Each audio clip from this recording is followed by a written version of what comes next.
জীবন। জীবন থাকলে লক্ষ্য অবশ্যই থাকবে। যদি লক্ষ্য থাকে তার পথ অবশ্যই থাকবে। যদি পথ থাকে তাহলে বাধা অবশ্যই থাকবে। আর এর উপরেই নির্ভর করে যে আমরা জীবনে সফল হব না অসফল, পুরস্কারের ভাগীদার হব নাকি তিরস্কারের।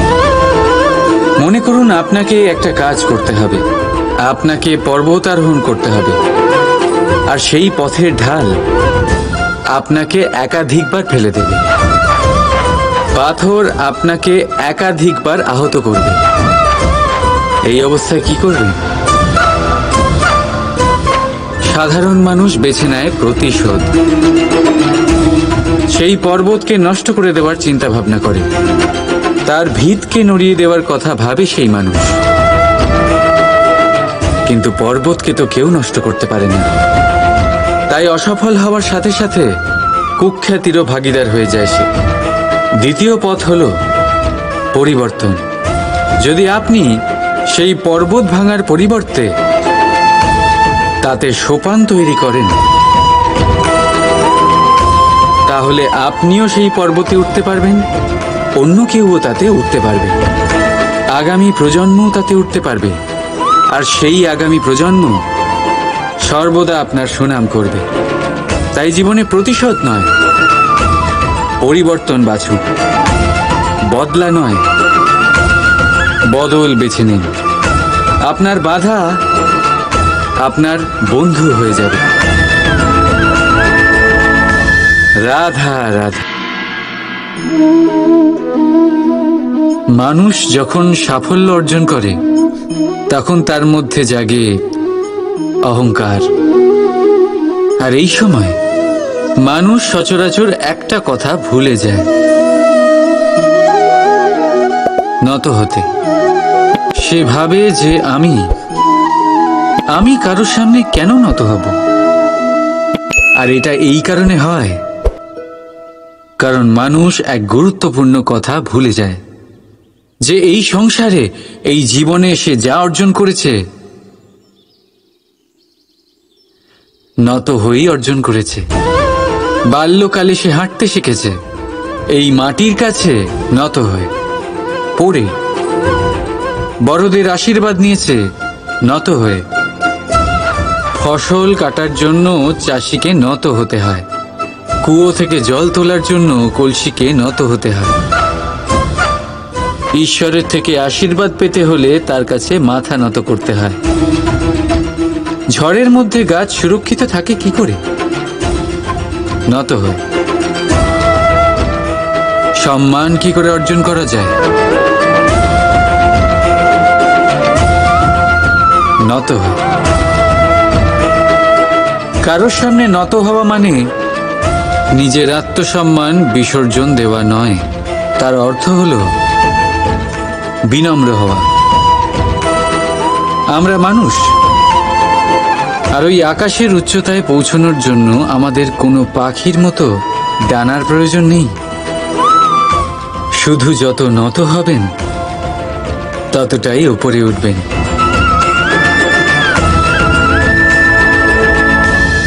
রাধা রাধা।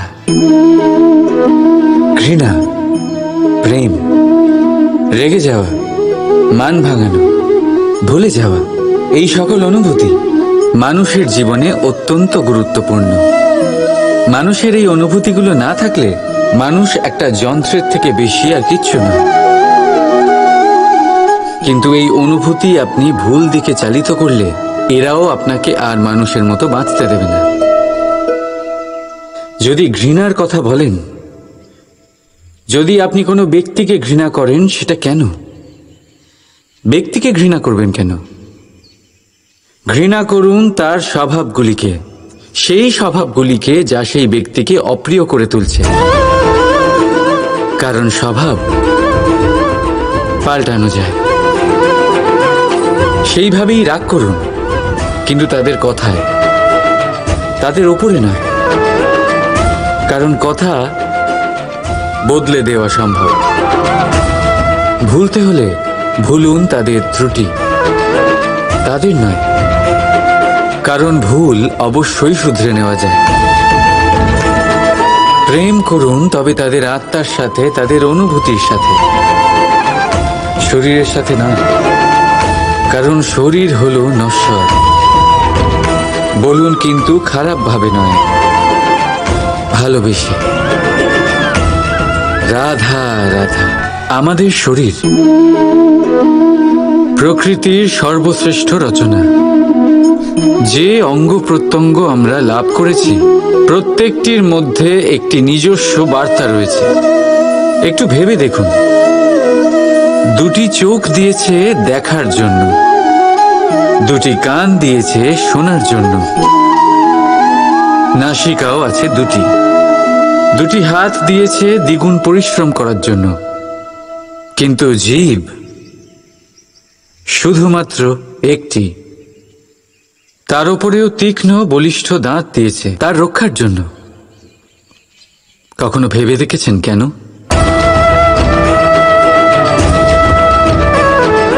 কারণ শব্দ আর শব্দের প্রয়োগ মানুষের সবচেয়ে বড় অস্ত্র, যার প্রয়োগ যত ভেবে চিন্তে করা যায়, মানুষ তার জীবনে ততটাই উপরে উঠতে পারে। তাহলে মনে রাখুন, দেখুন, শুনুন আর বুঝুন বেশি, বলুন কম। রাধা রাধা।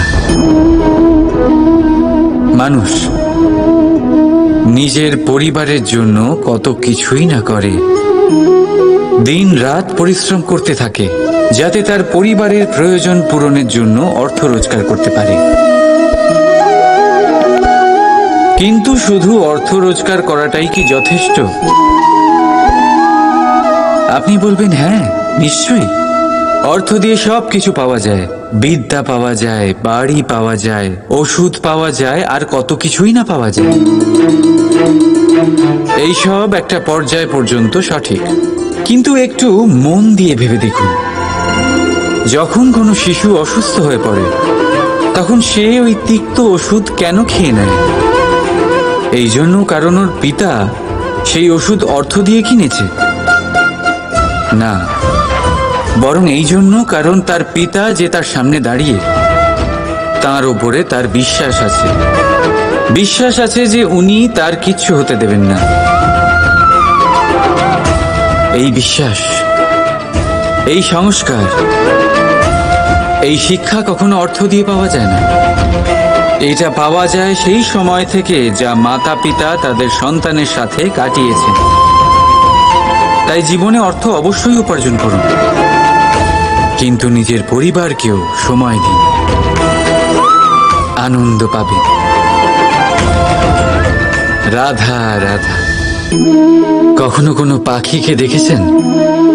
যখন তারা ডিম পাড়তে প্রস্তুত হয়, তখন তারা সবচেয়ে আগে একটা স্থান খোঁজে, একটা স্থান যা বর্ষা, রৌদ্র আর শত্রুর থেকে সুরক্ষিত হয়। তারপর তারা বাসা তৈরি করে, তারপরেই ডিম পাড়ে, আর তারপর যখন সেই ডিম ফুটে তার সন্তানদের জন্ম হয়, সে তাদের খাবার খাওয়ায়, তাদের রক্ষণাবেক্ষণ করে। কিন্তু যখন তাদের ডানা গজায়, তখন না সে তাদের খাবার দেয় আর না তাদের বাসা বানাতে শেখায়। শুধুমাত্র তাদের উড়তে শেখায় সে। তারপর সেই বাচ্চারা আকাশে উড়তে শিখে নিজেরাই নিজেদের খাবার জোগাড় করতে শিখে যায়, নিজেরাই নিজেদের বাসা বানাতে শিখে যায়। আর আমরা মানুষেরা কি করি? আমাদের সন্তান বড় হয়ে যাওয়া সত্ত্বেও তাদের নিয়ে সর্বদা দুশ্চিন্তা করি। তার জন্য আমরা গৃহ নির্মাণের চেষ্টা করি, নিজের সন্তানকে আরো শক্তিশালী করে গড়ে তোলার বদলে তাকে আমরা দুর্বল করে দিই। জীবনে সেটাই করুন যা একটা পাখি করে। নিজের সন্তানকে আকাশে ওড়ার শিক্ষা দিন, সংস্কার দিন, আর একটা নির্দিষ্ট সময়ের পরে তাকে নিজের আকাশ নির্ধারণ করতে মুক্ত করে দিন। রাধা রাধা। কখনো বৃষ্টির জন্য হওয়া কাদার মধ্যে দিয়ে আপনি নিজের বাড়ি ফিরেছেন? পাদুকা পরার জন্য আপনি ওই কাদা থেকে অবশ্যই বেঁচে যান, কিন্তু সেই পাদুকা থেকে আগত নোংরা কাদার ছিটে আপনার বস্ত্রকে ময়লা করেই দেয়।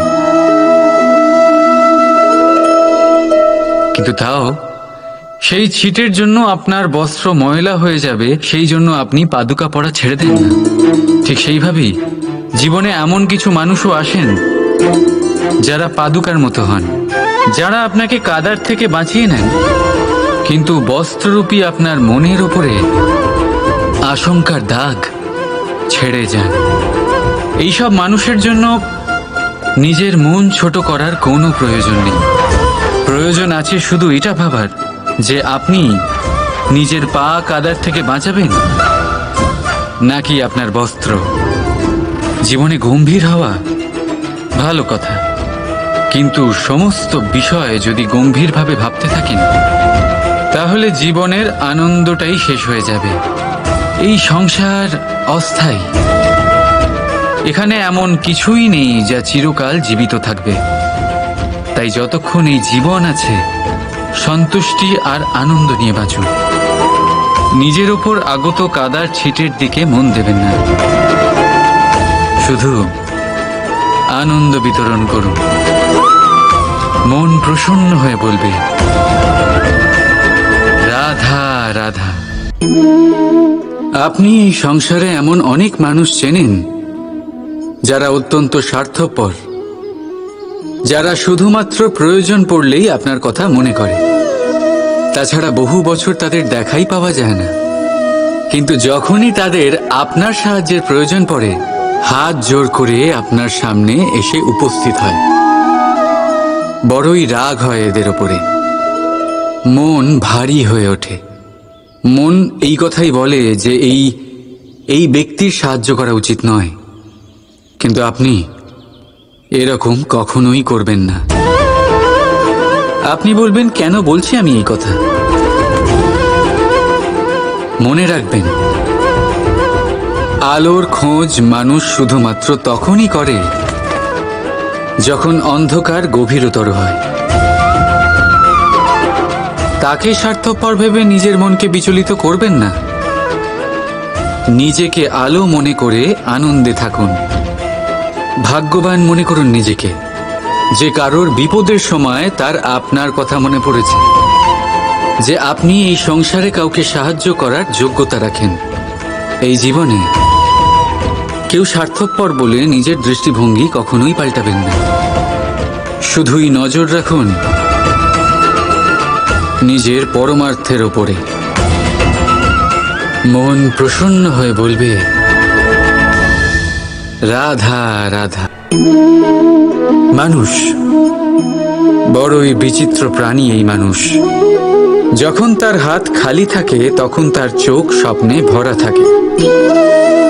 যখন হারাবার কিছুই থাকে না তখন অর্জন করার চেষ্টা করে যায় সে নির্ভয় হয়ে এগিয়ে চলে প্রত্যেক সংকট, প্রত্যেক বিপদের সম্মুখীন হয়ে। কিন্তু যখন হাত ভরে যায় তখন স্বপ্ন দেখাই বন্ধ করে দেয় সে। যা পেয়েছে তা যাতে হারিয়ে না ফেলে সেই ভয়, সংকট ও বিপদের সম্মুখীন হওয়া বন্ধ করে দেয়। সেই পথটাই ভুলে যায় যাতে চলে সে সাফল্য অর্জন করেছে। এটা অনুচিত। জীবনে যে কোনো পরিস্থিতি আসুক, যে কোনো অবস্থায় থাকুন, আহ্বানগুলোকে স্বীকার করুন। কারণ যদি আপনি সেই আহ্বান স্বীকার করেন তবেই আপনি এই সংসারকে কিছু দেওয়ার উপযোগী হয়ে উঠবেন। যদি সফল হন তাহলে এই সংসারকে নেতৃত্ব দিতে পারবেন, আর যদি অসফল হন তাহলে শিক্ষা পাবেন যে কি করা উচিত নয়। তাই জীবনে আহ্বান স্বীকার করুন, দুশ্চিন্তা নয়। রাধা রাধা। পরীক্ষা এমন এক ব্যবস্থা যেখানে আমাকে, আপনাকে, সকলকে কখনো না কখনো অংশগ্রহণ করতেই হয়। মনে করুন নিজের বাল্যকাল। আপনি পরীক্ষা দিতে বসেছেন। তাদের মধ্যে কিছু বালক এমন হয় যারা সারা বছর পরিশ্রম করে, পড়াশোনা করে, মন দিয়ে পরীক্ষা দেয়। কিন্তু কিছু বালক এমন হয় যারা নিজের আশেপাশে বসে থাকা বালকদের নকল করে আর পরীক্ষায় কৃতকার্যও হয়ে যায়। খুব খারাপ লাগে এটা ভেবে যে কেউ বিনা পরিশ্রমে পরীক্ষায় কৃতকার্য কি করে হতে পারে। কিন্তু মনে রাখবেন, যারা নকল করেন তারা পরীক্ষায় কৃতকার্য অবশ্যই হয়ে যান, কিন্তু সফল নয়। কারণ আমরা এক বিশেষ কথা ভুলে যাই যে প্রত্যেক মানুষের ব্যক্তিত্ব আলাদা হয়। আপনি অন্যদের নকল করে নিজের জীবন অতিবাহিত করতেই পারেন, কিন্তু যদি নিজের জীবনে সাফল্য লাভ করতে হয়, যদি নিজের জীবনে আনন্দ পেতে হয়, তাহলে মনে রাখবেন নিজের প্রশ্নগুলোর উত্তর জীবনে নিজেকেই খুঁজে বের করতে হবে। রাধা রাধা।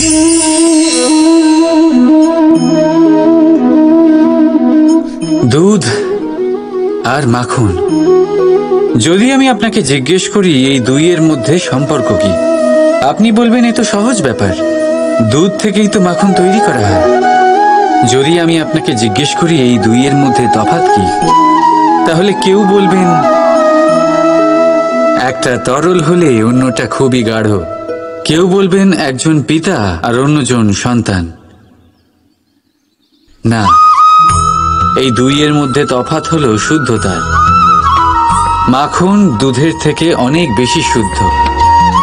এই বিষয়টা কিছুটা এইভাবে বোঝা যেতে পারে। যদি কোনো পোকা এসে সেই পাত্রে পড়ে যেখানে দুধ আছে, আপনি কি করেন? আপনি সেই দুধ ফেলে দেন। কিন্তু যদি কোনো পোকা এসে সেই পাত্রে পড়ে যেখানে মাখন আছে, তখন আপনি কি করেন? আপনি সেই পোকা বের করে ফেলে দেন। সেই পোকা নোংরা, সেই পোকা দূষিত। আর যদি আমাদের মন তরল হয়, তাহলে এই পোকা আমাদের মন দূষিত করে দেবে, তা নোংরা করে দেবে। কিন্তু যদি আমাদের মন মাখনের মতো শুদ্ধ হয়, তাহলে কুচিন্তা আপনা থেকেই চলে যাবে। তাই মনে রাখবেন, এই সংসারে পোকা অবশ্যই থাকবে। আপনি দুধ হবেন নাকি মাখন, সিদ্ধান্ত আপনার। রাধা রাধা। সংসারে সবচেয়ে পবিত্র মানা হয় গঙ্গা জলকে। কখনো ভেবে দেখেছেন কেন? কারণ গঙ্গা জলের আবির্ভাব অত্যন্ত শুদ্ধ হয়, তার জন্ম শুদ্ধ হয়, যেখান থেকে তার শুরু সেটাই শুদ্ধ হয়। আর শুরুটা শুদ্ধ হওয়া অত্যন্ত আবশ্যক। আমাদের জীবনে সবই শুরু হয় আমাদের ভাবনা থেকে। নিজের ভাবনাকে শুদ্ধ রাখুন, কারণ এই ভাবনা থেকেই আবির্ভাব হয় শব্দের। আপনার শব্দ শুদ্ধ রাখুন, কারণ এই শব্দ দ্বারাই আপনার কাজ সম্পন্ন হয়। আপনার কাজ শুদ্ধ রাখুন, কারণ এই কাজ দ্বারাই তৈরি হবে আপনার স্বভাব। স্বভাব থেকেই তৈরি হয় আপনার অভ্যাস, আর অভ্যাস থেকে তৈরি হয় আপনার চরিত্র। আর এই চরিত্র সংসারের সমক্ষে এক আদর্শ হয়ে ওঠে। তাই ভাবনা থেকে আদর্শের এই যাত্রা শুভ তখনই হয়ে ওঠে যখন আপনার ভাবনা শুদ্ধ হয়। এই সংসারে, এই জীবনে নিজের ভাবনা শুভ রাখলে, শুদ্ধ করলে আপনার মন সুপ্রসন্ন হয়ে বলবে রাধা রাধা। সময় কত বিচিত্র হয়। সময় আমাদের পক্ষে থাকলে আমরা নিজেদের রাজা মনে করে নিই, আর সেই সময় যদি বিপক্ষে চলে যায় তাহলে নিঃস্ব হতে সময় লাগে না। তাই মানুষের একটা অভ্যেস আছে, খারাপ সময়ের জন্য কিছু সঞ্চয় করা। আত্মীয়, বন্ধু খারাপ সময় পাশ থেকে সরে যায়। যশ, মান প্রতিকূল সময় চিরস্থায়ী হয় না। তাই মানুষ মনে করে অর্থ সঞ্চয় করাই শ্রেয়। অর্থের কোনো হৃদয় নেই যা সময়ের সাথে পরিবর্তিত হবে। সংসার বলে সর্বদা অর্থ সঞ্চয় করতে থাকুন। খারাপ সময় অবশ্যই কাজে লাগবে, কিন্তু আমি বলবো শুভ কর্ম করতে থাকুন, আনন্দে থাকুন, নিজের ওপর আর ঈশ্বরের ওপরে বিশ্বাস রাখুন। খারাপ সময় কখনো আসবেই না। রাধা রাধা। প্রকৃতি মানুষকে এক বিশেষ শক্তি দিয়েছে, অন্য জীবের থেকে বেশি শক্তি দিয়েছে। স্মরণ শক্তি।